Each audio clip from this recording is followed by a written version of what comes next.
Oh, gnarly, dude. Looks like you just went overboard.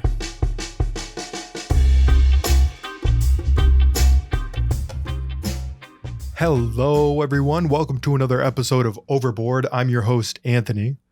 And I'm your host, Jenny. I hope everyone's having a great day. I know I have. The sun's shining here in Michigan, finally getting over the cold. It's Same still here in Texas.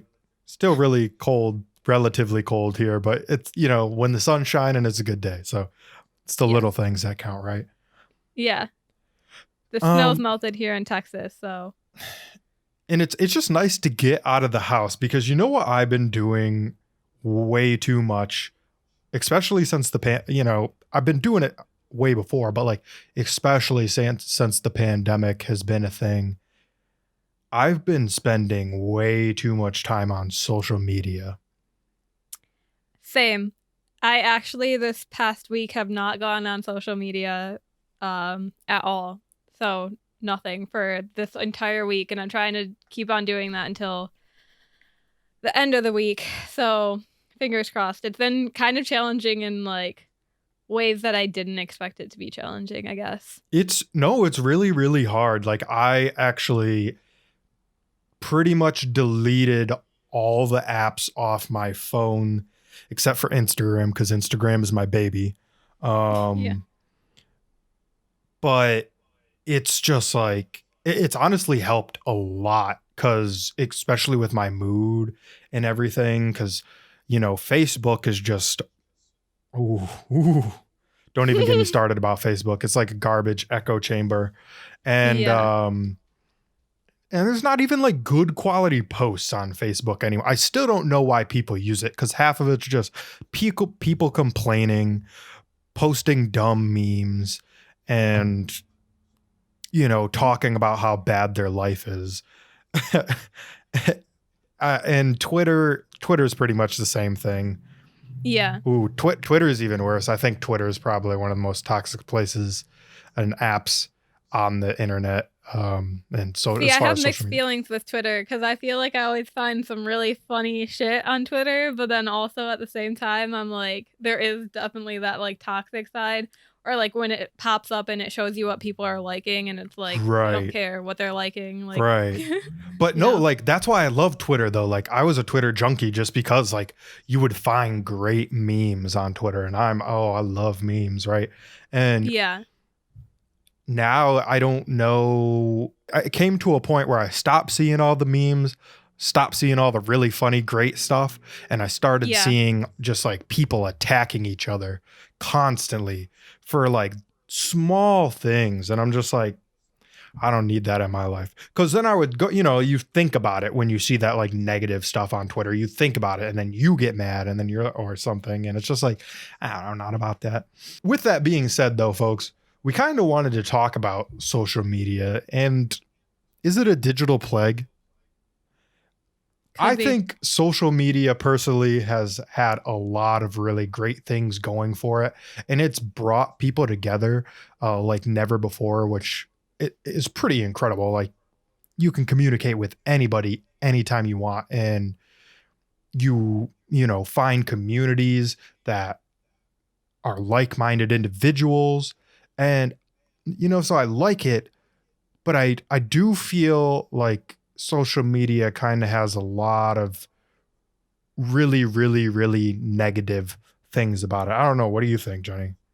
There's definitely like a downfall, especially like the number one thing that I've noticed for me just being off of social media. I've never really been one to compare my like life to other people, which I feel like is one thing that most people struggle a lot with.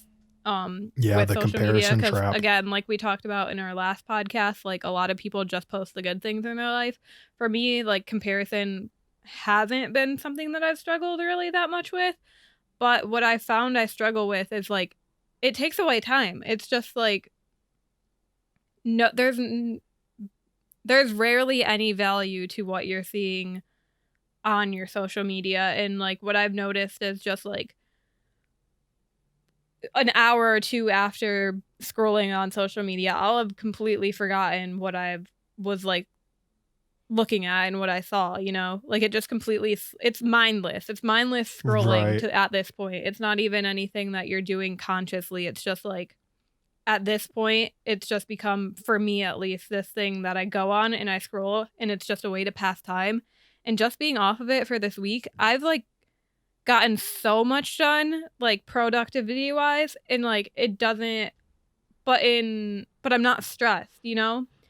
Because like normally when you do more, you're trying to do more productive things and stuff, you get really stressed because you don't ever feel like you're doing enough. But like this week, I haven't been on social media, so I'm have way more time and I've been way more productive and it hasn't put any more stress on me or anything like that. So I don't know. I definitely think there are downfalls to it, but I also think there are like upsides to it, like you said, like creativity wise. Like I think it's great business wise, communication wise, it's good. But as far as like I guess I don't know, just like a lot of the posts on the social media aren't anything that are gonna Bring value to your life. bring value to, yeah, bring Right. value to my life. So Yeah, that's where like I'm at right now. like I just remember I think before like phones came around and like social media was even a thing, like I would take like a book or something out in public and like read that in Mhm. my spare time. Like if I had a doctor's appointment, right? Like I'd take a book to the doctor's appointment and read it. But then like when you have your phone, there's no need for that. And then you just do that thing. But I totally do that. I'll just scroll and like I'll scroll and until I've exhausted everything for like the last day.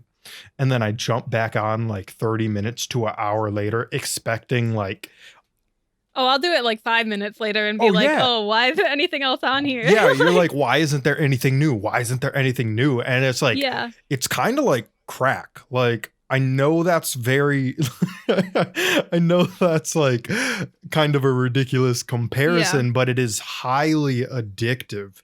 Um, And it's not and only social media, it's just having, like, for me, I haven't been on social media this whole week, but I've noticed that I keep reaching for my phone and like wanting to have it in my hand. And yeah, even if I'm not in on social media, like I still will be clicking through the apps for no reason. yeah, you just So switch through the now I have to apps. like You set don't my even look. phone somewhere else to like make sure I'm not going on my phone because I Yeah. just want to have like the comfort of having my phone in my hand. It's just like, I think the ability of having the phone, right? It's like, it definitely gives you like a serotonin and dopamine boost. Yeah. That's it. And that's actually, not a lot of people really understand this, but it's designed that way. Social media is like actually designed that way. So Yeah. like one of the huge things they call it is dopamine serotonin overload. Um, because the way social media is designed, the designers of these apps, like Facebook specifically, right? And like Twitter and Instagram, which owns Facebook, and Snapchat, it is designed to play with human psychology so that they can exploit consumer behavior. And, Hmm. we think it's just like this harmless creative thing, but like it was built with that intent as a way for these businesses to grow. Because again, like I know we talked about this before, but we are social media platforms product. Yeah. Like our information and our data is a product, and then they sell that information to like corporations and marketing firms who want to market more products to it. And that's why you've seen like, and that's why like social media sites have become like trash, right? Because I remember the good old days when there weren't that many ads on Facebook. Now Yeah. there's an ad like every 10 seconds. Same with Instagram. I remember when there wasn't ads on Instagram, and now there's every like couple of things you swipe past, there's an ad, right?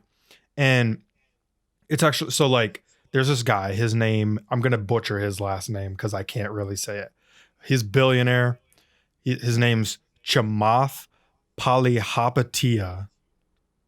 I think. Flame me if Okay. it's wrong. But he was the vice president of user growth at Facebook. And Hmm. so he had a role in creating the algorithm that recommends us stuff, and collects our data, shows us the posts that we see. And he straight up says, you know, he feels tremendous guilt, and that they have purposely created these short-term dopamine driven feedback loops, and it's destroying how society works. He said that. And he's Yeah. like one of the pioneers of, like user interface strategies, right?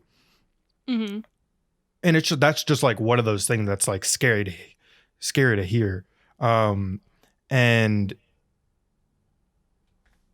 it's hard to combat, the app by design is like that. And I mean, I feel it, I definitely feel like you get that rush, and that's why you want to have the phone in your hand. That's why I want to have the phone in my hand all the time too. I have to Yeah. throw my phone across the room while I'm working, because I know if I don't, I do the same thing. I'll like click on an app real quick, see if there's anything new. There's nothing new. I could have just finished like, half of my work in the 10 minutes that I just spent scrolling Right. to get a quick boost, right? And so it's based off these short-term dopamine boosts, It is very addictive. It really is. I mean, it's because it's like everything's tailored to you. Like you said, like they make it that way. They make it like um the main point of shock that I saw or heard from people when they watched The Social Dilemma, which I still haven't watched, um, but But a you've lot of watched people were saying, reactions to it. yeah, no, just a lot of people that I talked to were like, "Oh my gosh, I was so shocked that like they tailor everything to us so like specifically," and I'm like, "Really? Like, are you really that shocked?" Because like, I don't think it's that shocking to like think that they tailor it to you and not only like I guess keep your preferences and stuff and like show you ads of things that you like talked about or things that you watched multiple videos on. Like, Yeah. I don't think that's surprising, but so many people were shocked by it. It, I think what was most shocking about it, because when I watched it, I think what was most shocking about it is like I knew they were doing it, right? Like, because like again, Yeah. like I in communication, Yeah. a lot of it is psychology based. It's based off the best practices from clinical psychology studies most of the time, right? There's people that are paid to think about this. And so now you have what a lot of people really don't realize too. And if this shocks you, like, I'm sorry, but this is how it works. And this is why ads like run everything. But marketing firms, most people who go to get a psychology degree these days, I think the number was like over 60%. Over 60%. And again, don't quote me on this, but over 60%, I believe, of people who go into psychology don't actually go into to be a psychologist. They Yeah. end up working for a marketing firm or Yeah. To analyze the users. right, or a public relations firm, because and a lot of people really don't understand this. They purposely use your psychology to market like that is how they market things. They even teach you in marketing.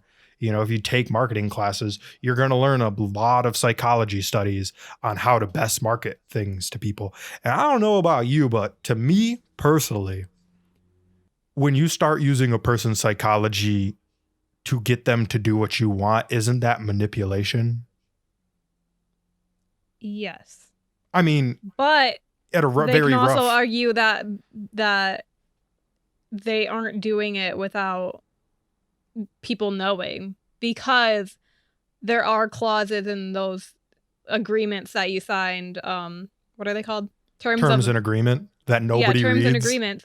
Nobody ever reads them, but if you look, they're most likely, it Oh, they says in straight up there, say we're it. using your data to cater to like things you like. Like Right. it, you know, so like, yes, it is manipulation, but it's also presumably a known manipulation. Like, you're getting manipulated, you know? If you read the terms and conditions, yeah, you'd know. But Yeah. I Well, I just hope. I just feel like people, unfortunately, most people, this technology is, well, specifically like social media and that portion of the marketing has Yeah. has been around for, it hasn't been around that long, so it's new. But this idea of using, people just aren't educated enough and they don't understand how it works. I mean, Yeah. you can't expect a person who does it isn't like versed in psychology to understand the tactics that they use to kind of drive their behavior, right? Yeah. And it's also like people that are like, they find out that they're being manipulated through these like sites and stuff, and then they're like, oh, like I need to delete it and stuff, or like they have all my information, I need to delete it. Just because you delete um an account doesn't mean your information like goes away. Oh no, Like no, it's no. still It's there. there Like everybody's like, forever. oh, I need to delete it. Like they're tracking all my stuff, and it's like every place you go on nowadays is going to be tracking your stuff, whether it's Google or Bing or Yahoo or whatever browser you're using. Like they all do it. Oh yeah. They might all do it differently a little bit, or some of them might be more manipulative than others, but like they still all do it. So Well, like even it's now just built into our deleting isn't gonna phones, help. right? Huh? Like it's now built into our phones. Like if you when you like or a computer for that matter, when you like start up your Windows 10, right? Mm-hmm. And Microsoft's like, yeah, do all this information for me real quick. They literally ask you if they can monitor your data Yeah. and I to always give click you no. better feedback and give you personalized ads and stuff. So it's built into, Apple does it. I don't even know if Apple really like ask you. They just do it like. No, they ask you And on the computers at least, but right. And you can select no, but there's back have doors ways. for Yeah. everything. You know what Yeah. I'm saying? So it's just like, I don't know. It's really interesting. I think we're in a very interesting time because there's not any, the way these algorithms for social media work, we're kind of too far gone, if you understand that. Like there's not really a way we can like go back. Um To like what it was before not social media. Is that what you're trying to say? not only that, but it's like the algorithm has, what they've built, this Mm-hmm. recommendation creation machine that they've built, right? Mm-hmm. That knows us and personalizes its recommendations for us. It's built for that specific purpose. If you take that away, it kind of destroys what social media, I mean, is now. But I couldn't even imagine not getting personalized recommendations at this point. I feel like it's just too far gone. You would have to like delete the whole algorithm and start a new algorithm almost that just Yeah. shows you random stuff, right? Like general Like, ads. but yeah, general ads. But then, how do you even, I don't know how that would work. So Yeah, personally it's for even me, crazy like with TV nowadays, like Hulu. I was watching Hulu the other day and a commercial came on and it had like um you can buy this at a local like a store that was right down the street. Like it yeah, knew where I lived, yeah, you it know? does. That's And because it's it, like that's creepy a little bit, but like it's also like it's Hulu. Like it's a online thing. It's yeah, catered to you. They show you TV shows that you want to see, you know? But I was like, wow, like they really are going like pretty far because they know like my zip code and like where, and it's suggesting where I could go buy this product right. that they're advertising to me, It's which was crazy. It's crazy how, and they all do it. Like, and it's just crazy how far it's gone. Like, they all know your location, even if you don't have your location services on, they still know your location because they Yeah. could just trace your IP address to the location where you are. That's like a whole nother thing, right? But I definitely think it's really good. I don't know. I just feel like, we're conditioned at this point to use social media. Like we said, like that is its design. And Like, so like UX design essentially is user experience design, right? And there's a lot of like intricacies and nuances to it, but one of the things that they do and know how to do, based off the data that you're receiving at these large firms and social media companies, is mhm. that and a social dilemma talks about this. They know what to recommend you, or the Yeah. the system, the algorithm, whatever, knows what to recommend you, how long you are going to look at it, which on Mhm. average is most people only look at something for like 15 seconds or less. Um, Yeah. they know how long you're going to look at it so that they can give you the right ad that's just 15 seconds, right? Or just 5 seconds, Mhm. enough for you, because that's as quick as your attention span with all this information goes. They Right. know at what time you are actually going to pick up your phone to look at it Mhm. so that it can recommend you that. Yeah. I mean, it goes deep. I think It's that's something that not a lot of people realize. Like no, they really go deep with this. it, Like, it's not only that, like they go so deep that once they learn that, they use that information to then change your behavior. They can drive your behavior through that. And that's yeah. kind of, they can keep you locked on your phone for 15 Yeah. minutes at a time, and you've seen the same stuff multiple times a day just Yeah. because they know the right thing. It's really like crazy. But it's also like it's changing the way that we like live as a society, and like the way kids grow up now, I think is so insane.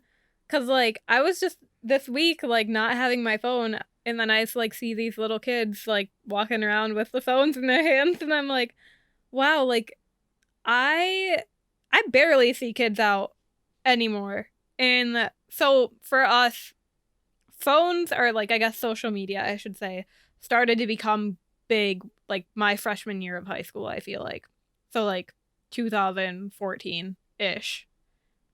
For me at least. I guess yeah, 2013, 2014-ish, I Oh would yeah, say as is far when as like social media good power like smartphones, yeah. yeah, like when that's when like iPhone started to get really popular, and like Instagram started to become really popular, and Snapchat, and like I just remember I'm so glad that we didn't have like that stuff before that point, because our childhoods would have been so much different. Like we wouldn't have played outside as much, and we like I think obviously there are good things, cuz like all these there's kids nowadays are so freaking smart. Like they know how to do They have everything because they so have much, access to it. Yeah, yeah. because they have access to it easily on the computer, and they can learn anything they want to learn, and create anything they want to create. So like in that aspect it's good, but it's also like they're not outside. Like they're not making fake food out N- of like shit, or Sand. like swimming You know what in I'm some saying? We used to creeks. play in that freaking sand pit at our apartment complex. Yeah, or go And in the creek in the back of the apartment. Yeah, like kids aren't doing that yeah. anymore. Like, it's just so crazy to think about like how like when we have kids it's going to be different, like the way they're raised is And going to they're be gonna be. different. I'm just interested because they're like Gen Z and like the generations after them get a lot of like flack, right? But like they are going to be very very smart, and they already are very very smart, just for like the sheer access of information that they have. I was actually talking about this with my friend the other day, and I kind of described it like this: like boomers, right? they had like access to like the information of their time, but for them to like learn about new things, like they either had to study it, look an encyclopedia, or meet somebody with that knowledge, right?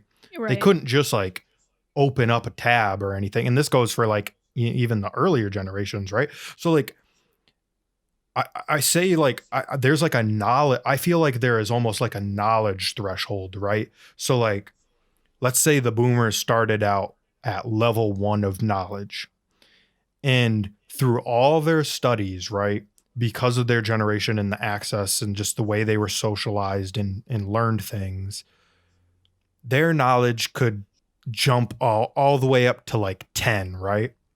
Mhm. Level 10. Like throughout their life, they could reach peak knowledge of level 10. And that's Yeah. with keeping up with everything, right? And then you have like people like millennials, right? And let's just say because of the sheer, just because we have more history on how these newer processes work, right? Because were used to like older processes in the olden days, right? Let's just say like Gen Z or millennials, right? Like my generation, we were born and we started out at a knowledge level of 3. Yeah. Whereas our the boomers, right, they started out at knowledge level 1 just because it was harder to have access of the information, right? And so Yeah. like we started out at, and this is just, and when I say like knowledge, I mean like general knowledge of many things, not like Right. mastery of anything. Mastery, I would say, is when you come to like that high level, like level 10 or something, right? But so like millennials, right, would probably start out at like level 3 of general knowledge. Mhm. It could be even higher than that just because of like social media, right? And then Yeah. let's say our mastery knowledge, it's higher than 10 because we started out higher than the boomers, but the amount of information we now have access to of new things is going to be easier for us to comprehend than the boomers, right? Like Right. a lot of boomers still don't even know how to use a computer.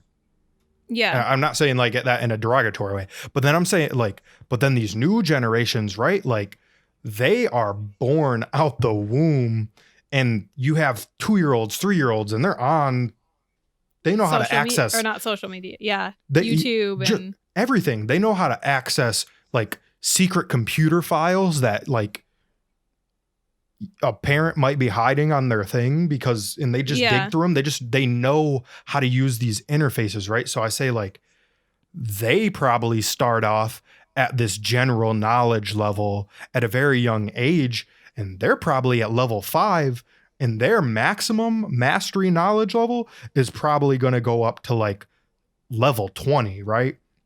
I feel like a good like encompassing like example of that is like how many kids under the age of 16 have like incomes from like social media Yeah. nowadays or have like started businesses. Like I've seen so many kids on TikTok that are like 14 that have clothing businesses and I'm like, you're 14, like how like they're so ahead of the time, like to the point where they're like making money way before like any other Right. generation normally made money or even worried about making money.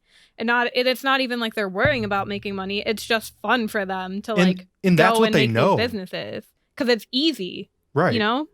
And for us, we sit here and we think it's like very complex, but like you got these, like you said, like these younger generations, and it's just easy to them because that's all they've seen since Yeah. they were born. You know what I'm saying? That's And also all they've everything's seen. so streamlined nowadays. Like it's Yeah, so easy to like I said, go on YouTube, you can search up how to make a clothing business and all the things you need for that and it's literally it's everything you there. can do from home. Like you really don't need to do anything outside of your house nowadays. You can literally get like your LLC, all of that online. Like you don't Automated, all of have it, and to. Yeah. automate everything. And it's just like, yeah, it's very interesting. But again, like that's kind of one of those things where social media can be so beneficial, right? And it's use it. I think this is one of those things where using social media, if you're going to use it, instead of getting stuck in the same like trap that we always do, we got to be more strategic with the way that we use it, right? Yeah. So for using it for business, using it solely for connecting and networking, right? I think that is the most effective way, because you got to remember, we're still the product of their apps, and they're completely designed to just like take our information because we're the product. We can use them to our advantage, with just the sheer amount of data, and use it strategically to our advantage, whether it's for business, connecting with communities that of like-minded individuals, artists, musicians, right? Collaborating on awesome projects and stuff. Right. Like, especially like how we've used social media to kind of, in like the podcast, with our interviews, to connect with people. We, they're our friends, but like we help connect them with other audiences. They help connect us with new audiences, help connect with more like-minded individuals, right? And also, if you're like a business person and you are skeptical about social media, or you personally don't like going on social media, there are so many scheduling apps that you don't even have to go on to social media. You can literally get all your content created and then go and schedule like 3 months worth of content to go up without ever setting foot on a social media app besides the scheduling app. And then you don't have to deal with any of like the, scrolling and all of that. You just streamline it to business. You just put your creation on this thing, and then what's the one app? There's so many, like Planoly is one. That's a scheduling site. Later is a really popular one. Later is what I used for a minute. And then there's even like there's some coming up that are like marketing firm kind of things, where like they schedule not only like Instagram, YouTube, Twitter, like they schedule on every like app you can possibly think of. Later and Planoly, I think, only schedule for Instagram and Pinterest, maybe. I think Planoly is only Instagram. Later can schedule on Pinterest. And Later can schedule on anything, I'm pretty sure. Yeah. Well, yeah. But you have to pay for the upgraded version for it. So like for Later, I think if you have a free version, you can only use it to it might have changed since I've used it last, but there's 4 apps. I don't remember which 4, but on Later there's 4 apps that Facebook, you can post Twitter, through, Insta, but you only get 30 posts per month for the free version, I think. Yeah. I don't know, but it doesn't matter. All we're saying is that like there's so many like scheduling sites that make it so that if you don't want to go on social media, or you don't want to engage in that way, you can schedule it out so you never even go on it. Which, is really safe, and it's efficient. It's just highly effective, but it's kind of one of those things, that's, I guess like, as much as I know social media can be a drag, like it's made doing business easier than ever, and connecting with other people easier than ever. So, I feel like in general, just like focusing on limiting the amount of time that you're spending every day on it, because I definitely feel like, especially like obviously through this quarantine we're going through, like social media time has gone up, and to me it's definitely not healthy to be like, I literally was, oh my gosh, this is embarrassing, but I literally got up to 6 hours on my phone. Like my phone, you can, on iPhone, you can track it. Like how much you use. Track your screen time. Oh boy. And then you can see where you spent, like which app you spent the most times in. And that's almost a whole work day. That's almost a whole work day. It's horrible. And like, couldn't tell you what I watched. Couldn't tell you like anything. Like nothing was of value. I just like watched it all day because I was bored. And now I haven't gone on it in a week, and I've gotten so much done that like, it's crazy. And another thing with that too, and like finding that balance with social media, is I guess like pay attention to what makes, like, if you're getting on social media and you see something that makes you angry, like you should pay attention to that, Mm.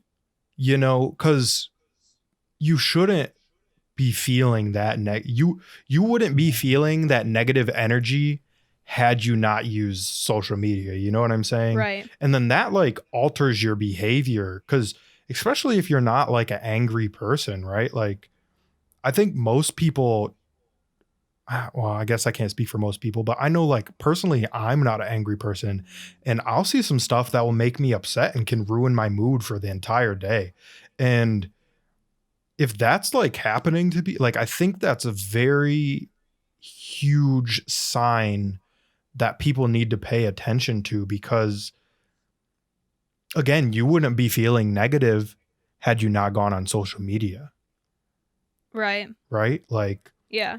if there's something that makes you feel like anxious or like the comparison trap, right? Like pay attention to the negative feelings when you're on social media because, we're so used to having the dopamine serotonin boost that social media gives us, but it also does give us that like make it can make us mad and have negative feelings. So I think to find balance with that, we need to pay attention to that because it is changing your behavior. It's deconstructing how the society works. Right. It's just, yeah. I feel like it's just mainly like, not to say don't ever go on social media. Like, that's not what we're saying at all. Just like making sure that, like, again, kind of like we talked about in our last podcast, like, is it making you happy? Is it making you sad? Like, if it's one app that you find you're getting more agitated to, then like delete it maybe, or just don't go on it quite so often. For me, like, I'm going to try to limit myself to going on it once a day, maybe even once a week. I don't know. We'll see how that goes. But yeah, Right. definitely once a day, I try to spend like less than 30 minutes on social media. For me, that's what I'm gonna try. Right. We'll see how that goes, but for I've gone a week almost without going on social media, and I feel great, to be honest. I'm sure. Yeah. I mean, I definitely I can my mood has completely improved after just deleting Facebook and Twitter. Like Instagram is a little bit easier because you don't see as much negative. I don't follow negative accounts on Yeah. Instagram. And it's like you don't really have, because it's not like text based necessarily, you don't get to see people with their nasty negative opinions either that Yeah. don't really matter. So, because that was my thing with Facebook, I just see some people post some like just some evil stuff, and it's just like I get I get that you're like that's your beliefs and that's what you think, but like, you shouldn't be so negative all the time about it. Like if you're getting that mad and need to post on social media, like you should reevaluate for sure. Yeah. For sure. Uh, I also found that, like, I've been a lot more creative since I've been off of it. I feel like when I'm on social media a lot, I feel like I lose creativity because I don't know why. Because I would feel like it would inspire me to be more creative being on social media, but I feel like I don't know why, but for some reason I've been a lot more creative since I've been off of it. That's really interesting too, because I totally get what you're saying. Like I notice, I feel like I'm more bubbly and talkative and creative when I'm not using social media or like, especially after limiting, like getting rid of Twitter and Facebook. But um, that also kind of goes into like that overload concept. So like there's this concept of information overload, and it's because of the sheer like access, like volume and access of information that we have. Um, our brains have not yet evolved to have the processing power to process everything that we see, right? So when you constantly are giving yourself the stimuli, your brain is focusing on the stimuli and it's not coming up with other things to entertain itself, right? Mhm. Um, because your it'll make you tired, right? Like you just processed all this information that you can't process, and then you might feel tired after using social media, right? Like, oh, I just Yeah. need to take a break for a minute. I need to do my own thing and just take a break. And instead of like working at something that you really like, or um, you know, your brain finds ways to entertain itself and express its creativity, but only if you give it the space to. And so when we're taking in all this information, all this design, all this, our brain is not trying to it's entertained, you know? It's not having to think. It's not having to, because it's all there for us, right? We're just viewing. All it has to do is take it in, and it gives us Right. a serotonin boost. So it's not doing any, it's not really like doing the background processes that lead to creativity and expression, for that Yeah. matter, you know? Yeah, I definitely can see that. I don't Yeah, it's just really weird how social media, like, can affect your life and how you can really see it when you stop using it so much or, like, limiting yourself on it. I don't know. I hope definitely with social media, since we're still in the early stages of it, it can it can go one of two ways, like it can continue to destabilize us as we know it, right? And kind of Right. like strip away at our regular humanity and our regular functions. Mhm. Or we will either hopefully adapt to it. I guess it's one of three ways. We can hopefully adapt to it.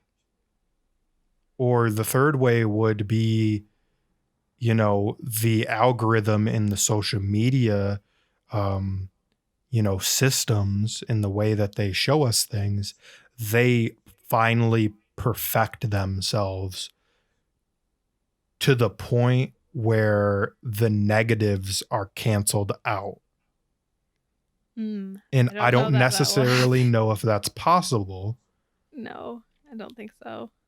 but I don't know, man. We can only We hope, you know? Yeah, because I mean, you just think about it. We've only had 20 years, Yeah. maybe, well, yeah, maybe 20 years of social media. I wouldn't even say 20 years of social media, maybe 15 years of social media. It's only been about a decade, 10 years of this kind of like high powered recommendation version of social media that we have, that's like mostly just advertisements. So, Yeah. unless like an apocalypse happens, right? And we like cast out all technology and say, banish it because it's destabilizes, like that's not going to happen. This is going to be Yeah. around for hundreds of years to come. Yeah. We're only in the beginning stages. It's so crazy. I don't know. We'll see, I guess. For Fast sure. forward 10 years when we Yeah. come back Fast and talk forward about 10 it. years and then we'll talk about it. We'll talk about it in 10 years from now. Yeah. All right, everyone. I think that's enough for this podcast. Thank you guys all for listening. As always, you can follow us over on Instagram at Overboard X Podcast. That's Overboard the letter X podcast. Podcast. Um, and we always have a phone number in the description. You guys can ask questions there, text us, leave voicemails, do whatever you want, whatever you may. We have a YouTube where you can watch the video version of this and actually see us talk if you're more of a visual person. And yeah, thank you guys all for watching. We'll see you next time. Bye. Bye. We'll get to steadier waters eventually.